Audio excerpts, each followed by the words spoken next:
Caught my spoiled sister kissing my boyfriend a week before her wedding. Told her fiancé, thought he ignored it, but he shocked everyone at the wedding. As a 28-year-old woman, I found myself in a challenging situation involving my 26-year-old sister and my 29-year-old boyfriend. My sister's wedding was fast approaching, and I began to notice that her behavior around my boyfriend was becoming increasingly peculiar. Initially, it wasn't anything overt, just small, subtle actions that left me feeling uneasy. It began with seemingly innocent comments where my sister would often say things like, "Wow, you're so funny," in response to my boyfriend's jokes, even when they were not particularly amusing. She laughed a bit too enthusiastically at everything he said. At first, I tried to dismiss it, thinking that perhaps she was just being overly friendly due to the excitement surrounding the upcoming wedding. However, as time passed, I began to notice more troubling signs. She started to find excuses to touch him casually, like placing a hand on his arm during a conversation or lightly bumping into him as she walked past. These gestures were subtle yet unmistakable. I also observed her eyes lingering on him a bit too long when he wasn't looking, which made my stomach churn with discomfort. One evening, after we returned home from a family dinner where my sister had been particularly flirtatious, I decided to talk to my boyfriend about it. I turned to him and asked, "Did you notice how Sarah was behaving tonight?" He looked at me with confusion and replied, "What do you mean?" I then explained the behaviors I had observed, the excessive laughing, the unnecessary touching and the lingering glances. He listened, but after a moment he simply shrugged and said, "I think you're overthinking it. She's probably just excited about the wedding. It's harmless." Despite his reassurances, I couldn't shake the feeling that something wasn't right. The situation didn't feel harmless to me at all. Despite my boyfriend's reassurances, I couldn't shake the feeling that something was off. So I decided to keep a closer eye on things, hoping that I was just overreacting and that my suspicions were unfounded. But the next few weeks were tense. Every time we were around my sister, I found myself constantly watching her, noticing every little thing she did. It became clear that she was always trying to position herself near my boyfriend. She would often sit next to him whenever she could, and she seemed to find endless excuses to ask for his help with wedding-related tasks, even when I was standing right there. One day, we were all at my parents' house for a family barbecue. At one point, I went inside to use the bathroom, and when I returned, I saw something that made my heart sink. My sister and my boyfriend were talking quietly in a corner of the yard, standing unusually close to one another. My sister was giggling at something he said, a sound that made my stomach churn with unease. The moment they noticed me, they quickly stepped apart, and my sister walked away as if nothing had happened. I felt a wave of nausea and anger but decided not to confront them on the spot, not wanting to create a scene at a family gathering. Instead, I waited until we got home that night. When we were alone, I tried to approach the topic as calmly as I could. I asked my boyfriend what he and my sister had been discussing earlier. He seemed surprised by my question and explained that they were just talking about some wedding details, like the music selection. His response didn't satisfy me. I couldn't help but question why such a simple conversation required them to stand so close together. He sighed, clearly frustrated, and tried to dismiss my concerns. He assured me once again that there was nothing going on, insisting that my sister was just being friendly. But by this point, I couldn't hold back my feelings any longer. I expressed my frustration, pointing out that my sister was practically throwing herself at him, and he wasn't doing anything to stop it. My words seemed to hurt him, and he looked at me with a pained expression, asking what exactly I expected him to do. He reminded me that she was my sister, and he was simply trying to be polite. Telling her to back off seemed out of the question to him. I told him that he could at least set some boundaries, making it clear that he wasn't interested in anything more than a friendly relationship. But he insisted that he wasn't interested in her at all, claiming there was nothing to clarify because I was seeing problems that didn't exist. Our conversation went in circles, with neither of us willing to see the other's point of view, leaving us both frustrated and unsure of what to do next. After arguing for a while without any resolution, it became clear that our conversation was going nowhere. My boyfriend kept insisting that I was just imagining things, and no matter how hard I tried, I couldn't get him to see what was so painfully obvious to me. In the end, we both went to bed feeling angry and frustrated with the issue still unresolved. The following day, I realized that I needed to confront my sister directly. It was clear that avoiding the issue was only making things worse. So I decided to call her and ask if we could meet up for coffee. She readily agreed, her voice cheerful and seemingly unaware of my growing concerns. We arranged to meet at a small cafe near her apartment. When we met, I was nervous, my hands trembling slightly as I stirred my coffee. My sister, on the other hand, was in high spirits, chatting enthusiastically about her wedding plans. She seemed completely oblivious to my discomfort, which only made the situation more difficult for me. After a few minutes of listening to her talk, I realized I couldn't hold it in any longer. I interrupted her mid-sentence, my voice betraying the seriousness of what I was about to say. I told her that we needed to discuss something important. My sister, caught off guard by the sudden shift in tone, looked at me with surprise and asked what was wrong. Taking a deep breath to steady myself, I began to explain. I told her that I had noticed how she had been behaving around Tom, my boyfriend, and that it was making me uncomfortable. I mentioned the flirting, the casual touches, and the lingering looks, things that had been bothering me for some time. I emphasized that her behavior needed to stop. As I spoke, I watched her face transform through a range of emotions. At first, there was surprise, then confusion, and finally, anger. She demanded to know what I was talking about, vehemently denying that she had been flirting with Tom at all. I refused to back down, insisting that she had been doing exactly that, whether she realized it or not. I explained that her actions were not only inappropriate but were also causing me a great deal of distress. She responded with a laugh, though it was far from a genuine one. She told me I was being ridiculous, dismissing my concerns by saying that Tom was practically family and that she was just being friendly. However, her words did little to ease the tension between us, and I could tell that this conversation had struck a nerve. As I sat there, it became clear that this was not going to be an easy issue to resolve, and the rift between us was likely only going to deepen. I couldn't hold back any longer and expressed my frustrations, pointing out that it was more than just friendliness. I explained that she was constantly finding excuses to be near my boyfriend, to touch him, and to laugh at all his jokes, even the ones that weren't particularly funny. To me, it was clear what she was doing, and it was making me increasingly uncomfortable. As I spoke, I could see her face turn red with anger and disbelief. She was clearly shocked by my accusations, especially since they came so close to her wedding. She responded with a sharp retort, questioning my confidence and suggesting that I must be deeply insecure to accuse her of such behavior. Her words stung, but I knew I had to stand my ground.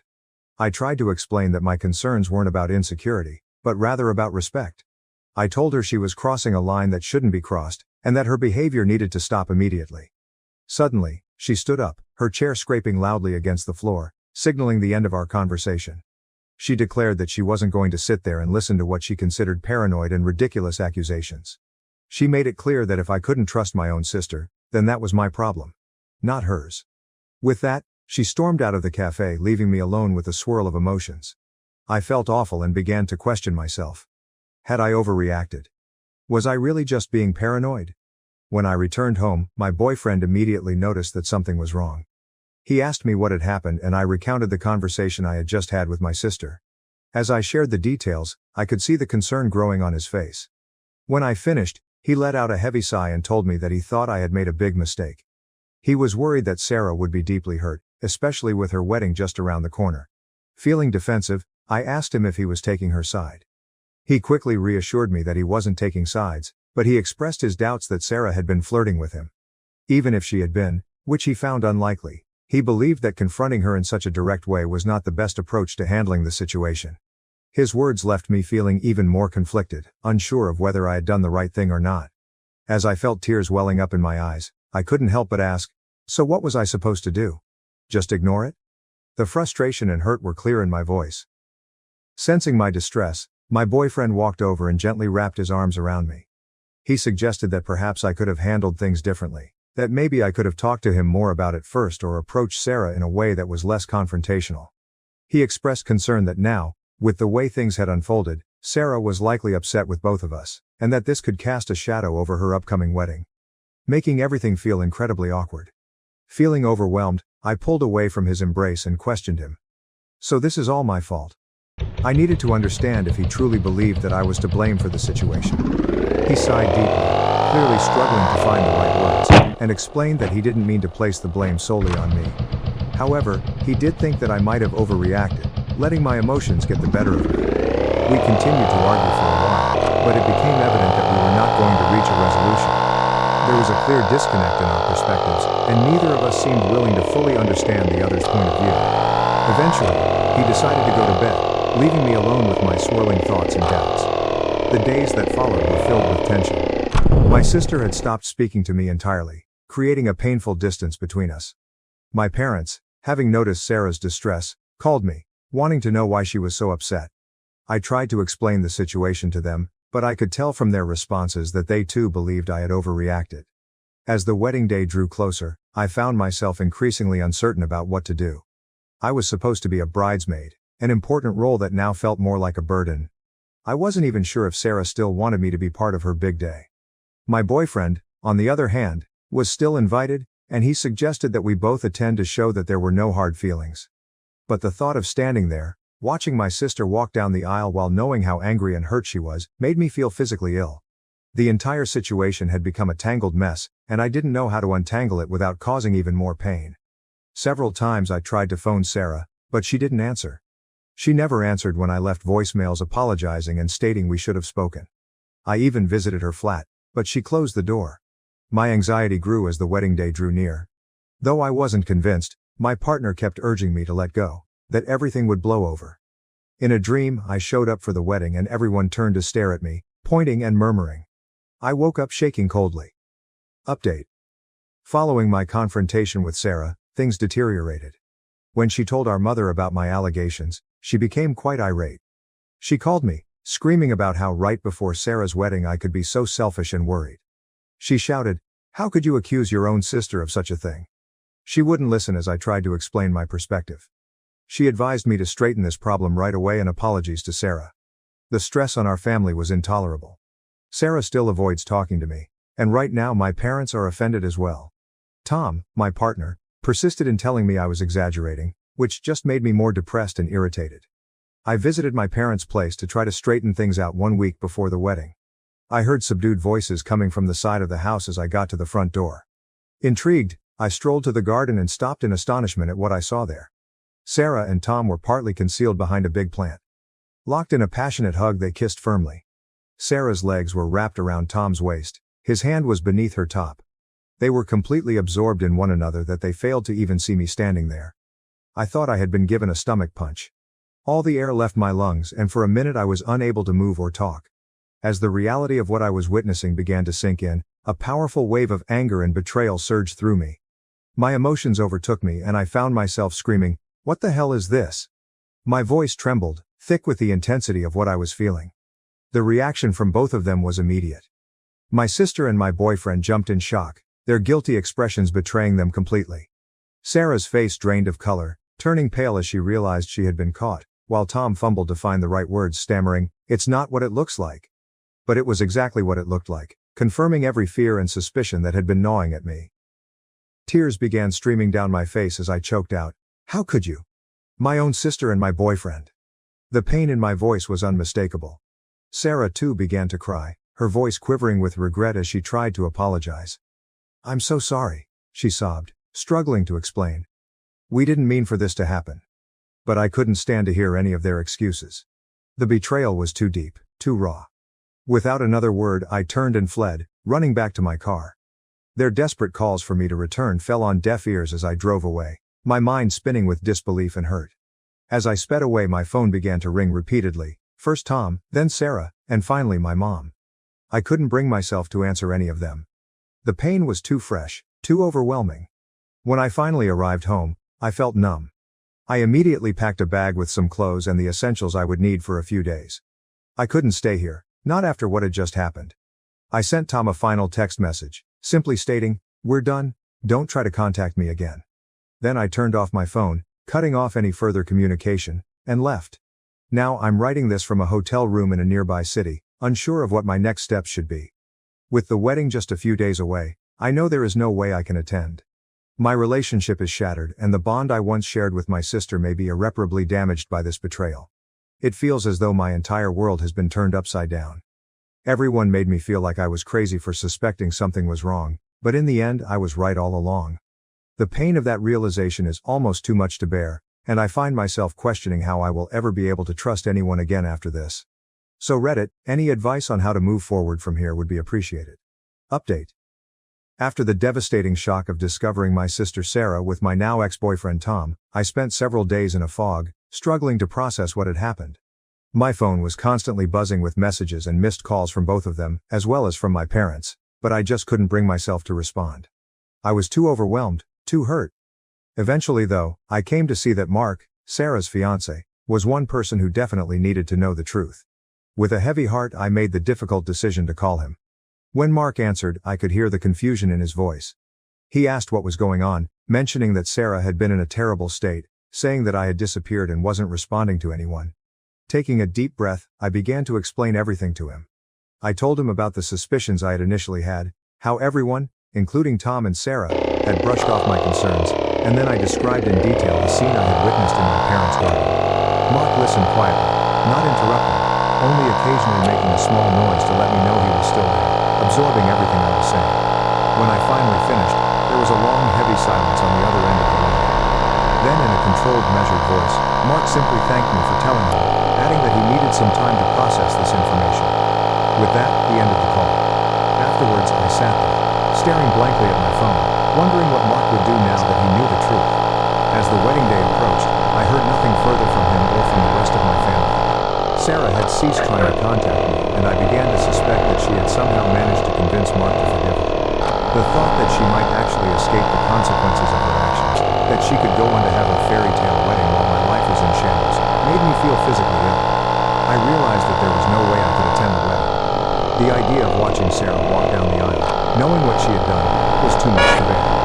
Instead, I decided to spend that day alone, focusing on how to rebuild my life in the wake of such profound betrayal. On the evening of the wedding, I received an unexpected call from my cousin, Emma.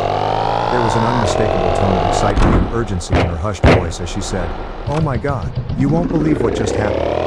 Confused and intrigued, I asked her what she meant. Without hesitation, Emma dove into her story, recounting the events that had unfolded.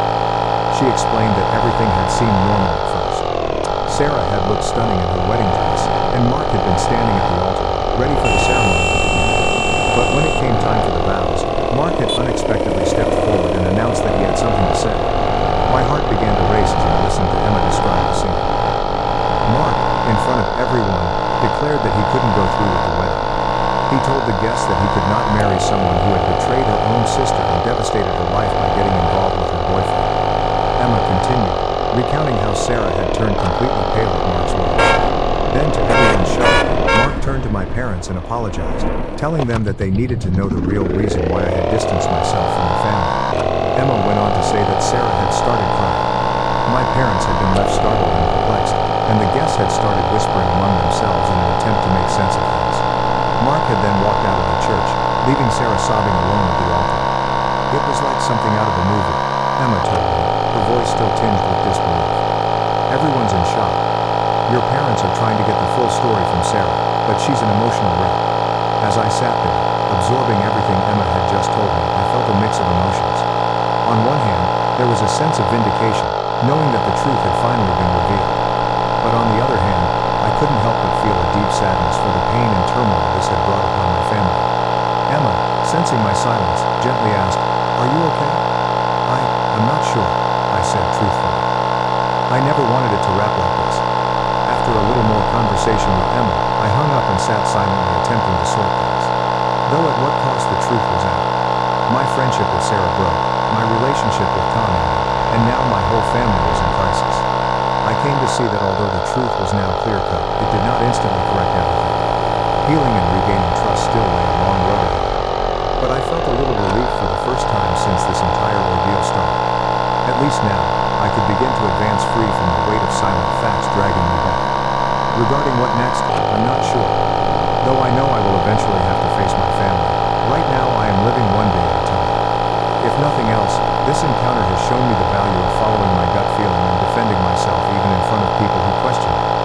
To all who helped me through my journey, thank you. Your words of encouragement have more value than you could possibly know. And to others in the same circumstances, keep in mind, rely on your gut feeling and resist being gaslighted into disbelieving your own impressions by anyone. Thank you for watching. If you haven't subscribed yet, please do so and hit the notification bell to stay updated with more shocking real-life stories happening around you.